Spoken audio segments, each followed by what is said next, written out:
I couldn't believe my eyes. My dream job had quickly turned into a nightmare. I couldn't believe my eyes. I didn't know what to do. I cried so much. I can't even believe how I'm able to talk about this now. That is a good sign, because I was in a very dark place in my life at this time. I couldn't believe that the dream job that I've so much wished for could be this horrible. I cried so much because they told so much lies against me. I couldn't believe how much lies they were telling about me. These people didn't even know me. They didn't even want to even get to know me. They attacked me the very first day I came. No support. I felt all alone. I couldn't even believe this was happening in America. I'm like, is this what it is? Is this what it's going to be? One thing with me is that I'm very quick to take my side. I'm very quickly to have my back, because I believe that nobody will have my back like the way I would. I'm very quick to advocate for myself. So when I knew, or when I found out that there was no way out of this unhealthy environment where people were lying, environment where people felt they felt intimidated, or they felt a certain type of way about you. I even remember my boss telling me one day, because I was doing some recognition, because one of the things I learned from one of the managers was, how to recognize and appreciate staff. And I love this so much, because, what I will usually hear, not just from the staff that I was over, but I was also had in my own experience how nurses will say, oh, they're not being appreciated. Even I felt like that in my days of doing bedside nursing. So I knew how important it was to value staff. I knew how important it was to appreciate staff. So when I started hearing that again, I knew that, I needed to do something. I wanted to make sure that the staff are being appreciated every minute I got. So I remember there was a time I wanted to do some staff recognition, because I did a lot of recognition for staff. And these are some of the pictures of the things that I did. So when I was showing this, doing this, so there was this day that I was doing this staff recognition board, and then I decided that I did this staff recognition board, and I was looking for someone that I would give the position, the assignment to help me take care of it and manage that board. And I didn't quite get someone that was interested, because one thing with me is that I don't just want to assign you something. I also want to assign you something that you love to do, because I don't want it to be that, oh, you're just doing it and you're not passionate about doing it. So at that moment, I didn't find anyone. So I said, okay, for the time being, I will go do it. I remember my boss coming in there, and she was very upset with me and very displeased with me. And she was like, why are you doing this? You can ask any of the staff to do it. Have you ever seen me doing something like this? And I'm like, I was confused, because I thought that as a leader, I needed also to lead with an example. I shouldn't be like, tell people what to do, or tell people, that they had to do something. I wanted them to volunteer, and for them to, volunteer themselves without me, saying you have to do it.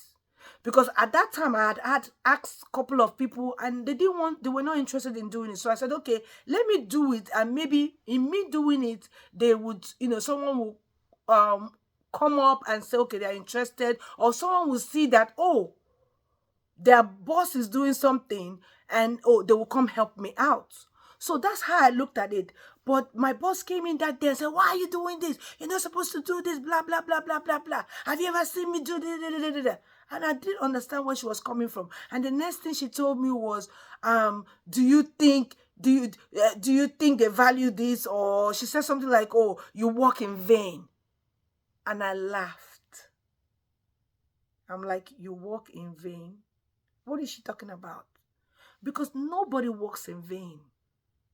Regardless of whether the people that you're doing it for do not recognize it. Regardless whether the people that you're doing it for don't value it. Nothing is in vain in life. Everything we do, either good or bad, we're going to be rewarded for it. Everything is about sowing and reaping. We do not sow in vain, either good seeds or bad seeds. We are sometime, one day, going to reap all of that. And those are my beliefs. So when my boss was telling me I work in vain, I didn't know what to make of it, because I realized I was with someone that has a different value and different opinions than I do, which is okay. We can still work with other people with other different values and principles than we do. But then when they fail to want to respect you as who you are, then it becomes a problem. So at the end of the day, why did I quit? It happened to be that I decided to quit because it was not a healthy place. Regardless of how much I was paid, regardless of all the mouth-watery bonuses and the 6-figure that I was getting a year, it was not worth it. So I decided to take a walk. Yes, I am not currently in that position. I decided to do something I used to do before, which is a nurse supervisor position, and that is what I'm currently doing now. And I'm taking my time because I would never stay in an unhealthy environment or an unhealthy place of work where I'm not supported and where people lie to save their own face, where people lie to get their way. I will not stay in a place like that. And that's why I decided to take a walk. Share with me if you've been in a situation like this, or if you ever come to be in this kind of situation. What would you do? Would you stay in an unhealthy environment? Would you stay in an unhealthy place of work? For me, I said no to it.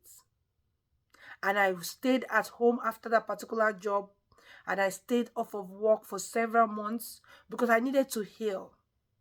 I needed to get to a more positive place in my life, because that place took me down the drain. It took me down to a path that I had to walk my mental health back. It took me to a dark tunnel, which was a difficult place in my life. But I thank God now that I'm healed. And I thank God that I am in a better place. Again, if you find yourself in a situation where it seems hopeless, a situation where it seems that there is no way out, please hang in there.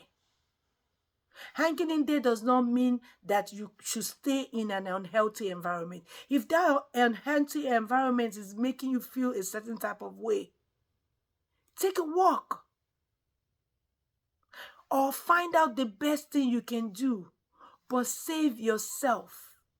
Do not allow yourself to go on an unhealthy path. Do something about it, whatever that thing may be to you. But don't you ever think that there is no light after that tunnel. Don't you ever give up hope. Continue to fight. Find out what that fight is for you. But don't forget that you are not alone. You are not alone. We have people that have been through this same path and have made it through. So stay strong. Continue to have faith. And the best is yet to happen. Thank you. Again, if you like my stories, if you like the kind of content I create in my videos, the kind of topic I share, please subscribe if you have not already done that. Please share these stories and share these videos so that it can bless other people that really need it. Please comment so that I can hear from you. It's very important that I hear and I can read your comments. Again, don't forget to click the like button. Thank you, and thank you for watching my videos. Bye for now.